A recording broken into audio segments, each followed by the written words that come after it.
You are in solitude for a damn good reason. So, in this video, I'm just giving you confirmation that the stage in life that you're in right now, you are in for a reason. What you are going through is for the betterment of your future, your finances, your confidence, just your self-development, even though it may be a little bit uncomfortable. Sometimes we don't realize how toxic certain people can be for us or how toxic certain habits are until we don't even have the opportunity to indulge in them, right? So you may have a friend that, let's say this person is your go-to when you want to drink, when you want to smoke, do another type of recreational drug, maybe go out, meet up with guys. This is your friend that you can just be crazy with, right? Get in fights with, spend the night over their house for 3 days in a row and not even think about work, just gossip with and just vent with, right? You know this person so well, they know you so well, and y'all are so close that it's like when y'all get together, it's just like nothing but just pure pleasure. Like there is nothing constructive. There's no talks about money or finances or your future. Y'all are literally like y'all's guilty pleasure, right? And let's say you go through a situation to where this person moves or y'all fall out or y'all grow apart for whatever reason. Even though it's uncomfortable to not have that person in your life, you may feel a little bit lonely. You may feel like, dang, like, can I ever make a friend that I can get this close to? You may feel just like really confused, like, dang, like, I only knew life with that person. But you also realize that now you have way more time on your hands. Now you're forced to use your energy in more healthy, productive ways. And you have time and space to actually do that. Before, if you felt some type of way about someone, you would go to that person and just vent. You would just vent all your feelings out like word vomit. You would gossip about certain people, and that didn't really help you at all, right? It didn't really solve the situation in itself. It kind of just made it bigger or more dramatic than what it actually had to be. You know right from wrong. You can think about situations for yourself and come up with a logical conclusion for yourself. You don't need to vent every single time you have a thought. Sometimes when you're feeling some type of way and you choose to talk about the situation behind the backs of whoever it involves, you create a messiness that is just totally unnecessary. You begin to develop a manifestation of just negativity between you and that person. You've done talked about how much you despise what this person did or what this person said or who this person is so much that now you low-key start to treat that person different, right? You start to be a little rude to them or you start to call them out more, and you're slowly starting to push people away because instead of handling your problems in a healthy manner and in a mature, constructive manner, you're handling it in a toxic manner. So sometimes not having those certain friends that you used to gossip with is a blessing in disguise, because you realize that after a certain period of being alone, you actually don't need people to vent to. You don't need people to gossip with. You don't need people to validate your feelings about a situation or your feelings about a person. You don't need it. And a lot of times when you talk about things behind people's back, it creates mess and drama anyway. So we start to learn how to defend ourselves, how to set up healthy boundaries, and how to solve things in a mature manner. right? And that may be confronting that person, or it may be just never bringing it up at all. No one knows how you feel about it except you and maybe your romantic partner, right? No one knows how you feel about something, so there's no drama that can be stirred up. There's no negativity that can be stirred up. There's no secrets flying around that people can possibly find out, like there's no drama being stirred up. So when you're alone, you really are you're forced to keep all those feelings to yourself and deal with it by yourself. It's like, dang, I would love to have a friend to talk about this with right now. But you know what? As time goes on, it's kind of like, you know what? I kind of feel good about people not knowing my business. I kind of feel good about people not knowing everything that I'm thinking or everything that's going on in my life. A lot of times when you bring people into your thoughts and your drama and what's going on in your life, sometimes it can backfire on you, right? Sometimes it can actually make people judge you and criticize you. So it's like, dang, I talk too much now. First you went from always telling a certain person all your business to now you feel like you done told that person way too much. So being in solitude, even being forced in solitude, it may be very uncomfortable and lonely at first, but it's really a blessing in disguise because you're learning how to deal with your emotions by yourself, for yourself. You're learning how to set up boundaries. You're learning how to deal with your emotions in a mature manner rather than a toxic manner, right? So also, you may not realize it, but you are in solitude for a damn good reason. Because the universe had to push you out of a toxic romantic relationship in order to teach you how to love yourself properly. When we're young, all we know is get with a guy that has charisma, that we find attractive, that has swag, right? That can talk to us, right? And we don't actually consider what men are supposed to have in order to qualify for a relationship. We don't actually look at what he has, like the tangible things he has. Does he have a house? Does he have a car? Does he have credit? Does he have experience with owning anything? Does he have experience with building things, putting things together? Does he have skills, valuable skills that women need, right? Does he have anything except a wee-wee?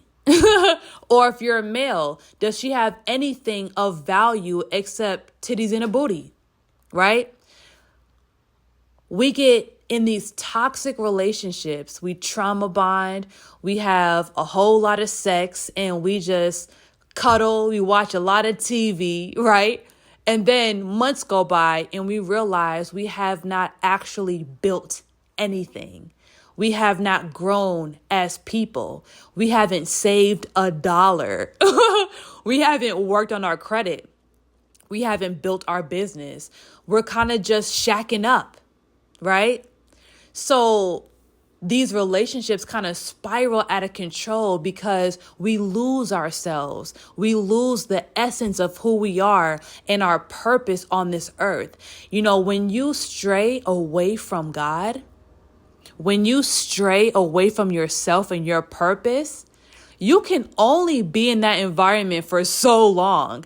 It's like, okay, it's fun for now, but I need to get back to myself. I need to get back eating right. I need to get back doing the things I love to do, my hobbies. I want to be around my friends again. I want to be around my family again. When you stray away too far from who you are, trust me, you're going to find your way back. It may be in a year. It may be in 5 years, but you're going to find your way back. And if you're in a relationship that's not conducive to growth, where you two are able to grow in your own directions, yet grow together, then it's probably going to fall apart. So let's say you're at a point in your life now where your relationship did not work out. Y'all grew apart, or y'all realized that you lost yourselves in the relationship and you are desperate to just finding yourself and regaining yourself back. Maybe y'all fell out in a very violent way. Maybe y'all hate each other now. Maybe y'all need space right now. And I understand it can be very uncomfortable because you're used to that person being around you every single day. You're used to confiding in that person. You're used to just seeing them, touching them, kissing them. But you realize that you needed to be alone more than you need to be with this person. And every other day you may relapse. You may cry and be like, no, but I need this person, but I need this person. But sometimes the universe doesn't even give room to go back. Sometimes you can burn a bridge so bad that you're not even able to cross it again. But guess what? That's a blessing in disguise. Maybe you needed to do what you did to never be able to go back down that road. Maybe you said what you said in order to never go back down that road. You are in solitude, forced solitude right now to figure out who you are and what you need from a partner.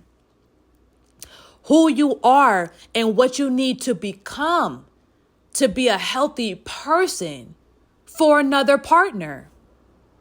What standards and boundaries did you slack on in your last relationship that you realize you actually can't live without?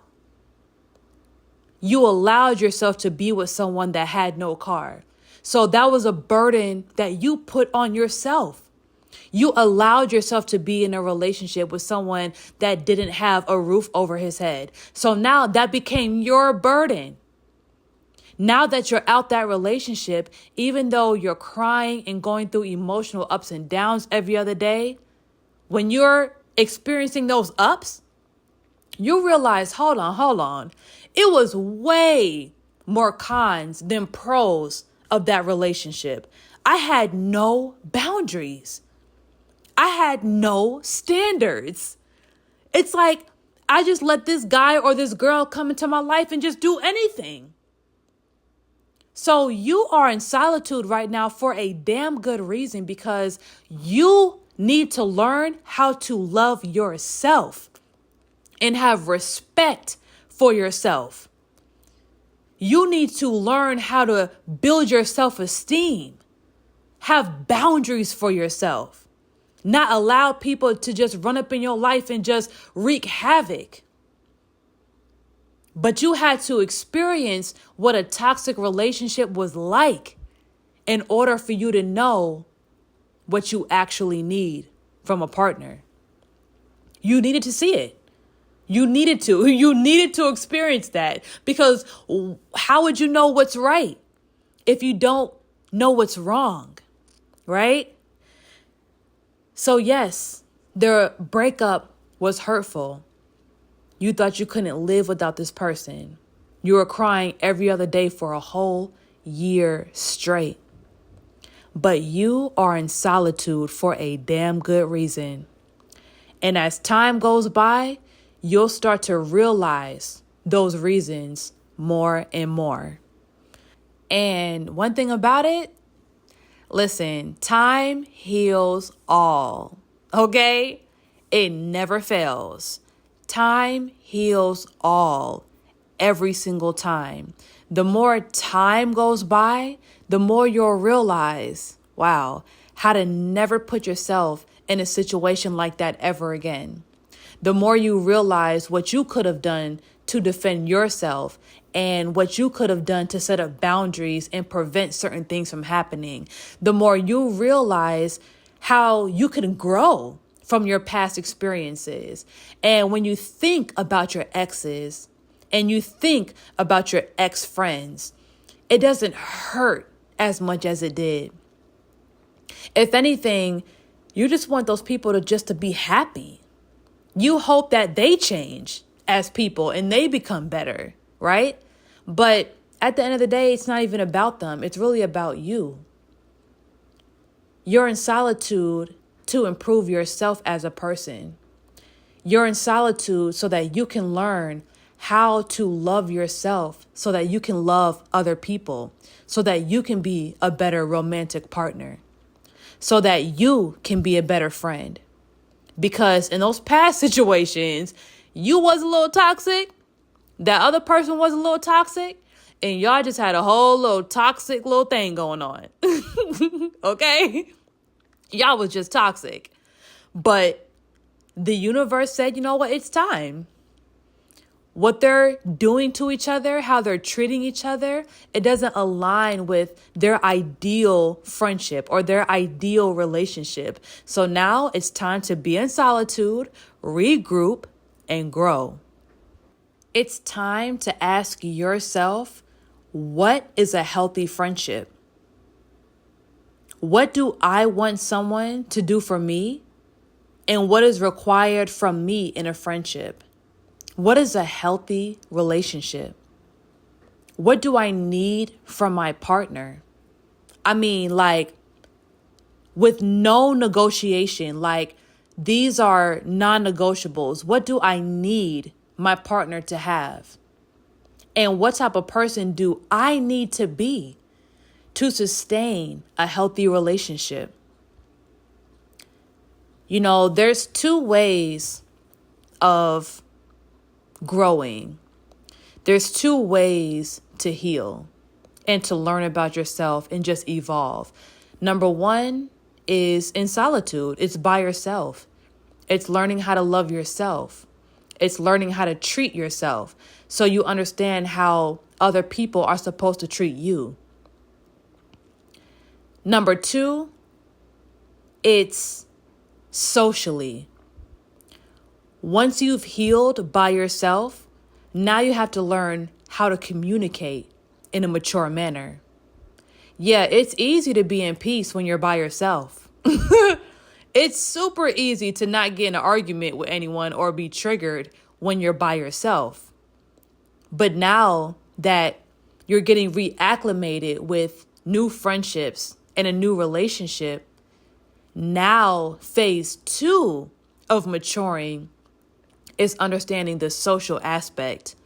When someone triggers you, how do you control your emotions? How do you respond? Right? Do you still respond in a toxic manner, in a defensive manner? Or do you understand how to use your words to communicate and diffuse a situation? So being in solitude, learning how to love yourself, learning how to set up boundaries for yourself, that's phase one. But phase two comes after the solitude. And that's learning how to deal with other people, even ones that trigger you. Because guess what? You're still going to be in friendships and be triggered. Someone's going to say something to you that's going to just poke at your traumas, poke at things that hurt you in the past. But you're going to have to learn how to just not give up so easy, not cut people off or not cuss people out, right? You have to learn that, you know what? Maybe this is my time to practice compassion and grace for this person. Maybe I need to understand where they're coming from or why they said that before I just react in an angry manner. Certain things that your partner says to you, right? One thing I say is the two people that can trigger you the most are your siblings and your partner. Those people can just make your head explode. But when your partner says something that triggers you, how are you going to respond to that? How are you going to handle that? You going to handle it how you used to handle it 5 years ago when you used to fight with everyone and push everyone away? Or did you learn how to have compassion and patience for people? Maybe even feel sorry for people, like, dang, you coming at me with that much anger or that much hatred, I actually feel bad for you. So I'm going to work with you. I'm going to have compassion. I'm going to ask you how you feel and why you feel that way. And I'm going to use my words and we're going to talk this out. Right? It's not what happens to you. It's how you respond to it. So if you are in a stage in life right now where you are forced to be in solitude, whether you had to pull yourself away from a toxic situation or just the universe pulled you away. Maybe that person went to jail, right? Maybe something just crazy happened and y'all can't even see each other or have the opportunity to go back down that road anymore. When you are forced in solitude, just understand that even though it may be painful and uncomfortable, it's really a blessing in disguise. And you're really in solitude for a good reason. All right. So thank you so much for watching this video. If you are not subscribed to my channel already, make sure you go ahead and do that. Turn on your notifications. And if you know anyone that needs to hear this message, share this video. Always remember, grow in peace, and success is a journey, not a destination.